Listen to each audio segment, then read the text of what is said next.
In a small village nestled between two towering, snow-capped mountains, there existed a legendary treasure that had been passed down through the Barlow family for generations. The treasure, rumored to be a vast fortune of gold, was said to be acquired only by a family member who showed exceptional care and compassion for the treasure's current keeper until the dying breath.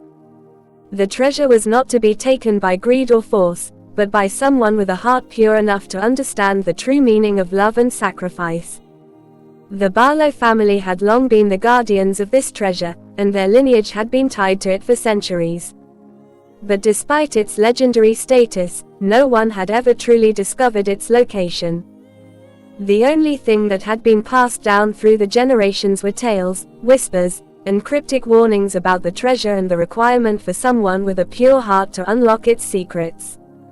The elders would tell the younger generation that the treasure was not just about gold or riches, but about understanding the deeper meanings of life, love, sacrifice, compassion, and family.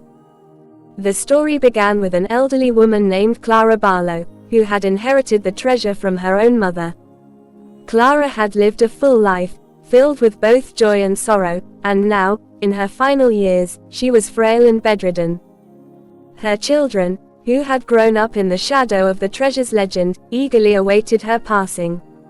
Each of them, driven by a mix of entitlement and greed, believed that once Clara died, the treasure would be theirs to claim. But Clara, though old and weak, had been watching her children's selfishness and had a clever plan in place. As Clara's health worsened, her family began to surround her bedside. They were impatient, anxious, and clearly eager to see the treasure revealed. Clara, with a knowing smile, called them all to her side one evening, when the light of the setting sun cast a warm glow over the small, cozy room.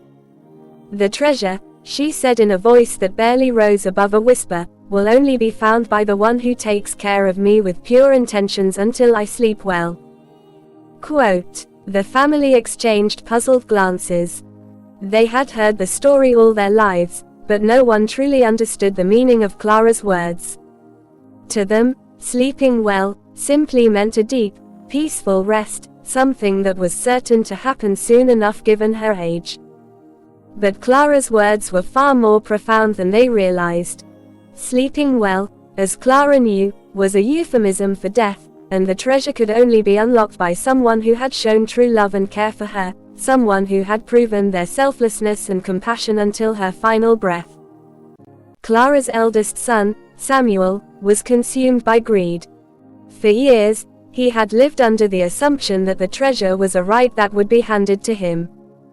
Now, with his mother's health deteriorating, he believed that if he could somehow hasten her death, the treasure would be his. Late at night, while Clara slept fitfully, Samuel would slip into her room and administer sedatives, hoping to induce a deeper sleep and trigger the treasure to reveal itself. Each time, however, nothing happened. The treasure remained hidden, as though it could sense the malicious intent behind his actions. Samuel's attempts grew more desperate as the years passed. His cruelty toward Clara became more apparent, and he no longer tried to disguise his motives. Yet, no matter what he did, the treasure refused to surface. Clara, still weak but remarkably resilient, endured the treatments with grace. She knew that Samuel's greed was clouding his judgment, and she understood that only someone with a pure heart would be able to fulfill the requirements of the treasure's secret. Over time, the rest of Clara's children and grandchildren grew disillusioned with their failed attempts to find the treasure. They became weary of their mother's continued survival, and the bonds that once held the family together began to unravel. In a moment of frustration, they abandoned Clara, leaving her alone in the small cottage at the edge of the village. They sought a new life in a distant land, believing that the treasure would remain out of reach. But in the midst of the departure, a glimmer of hope remained.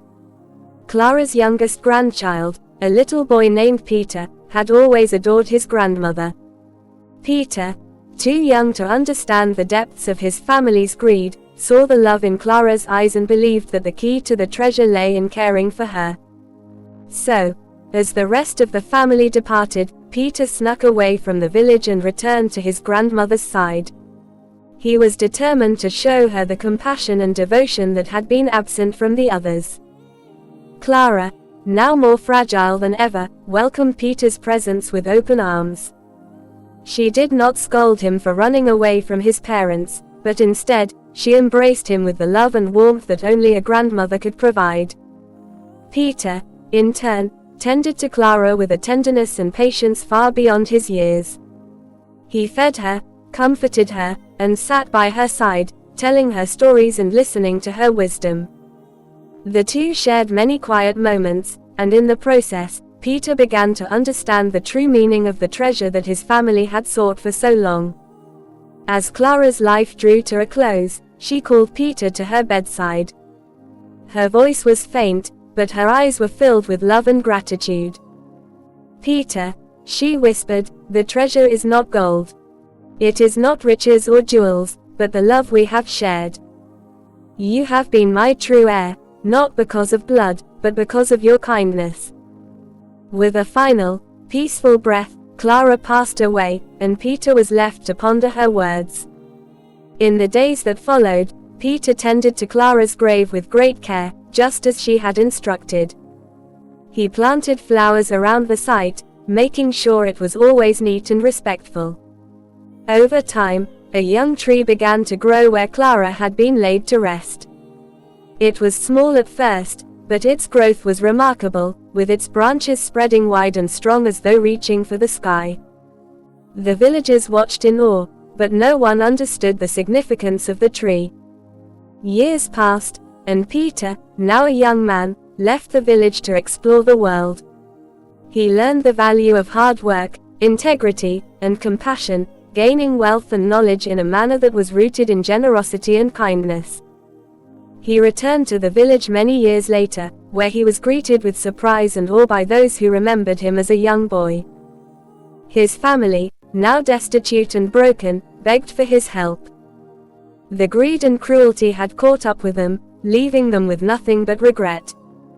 Peter, now a wise and prosperous man, took his family in, not as equals, but as servants.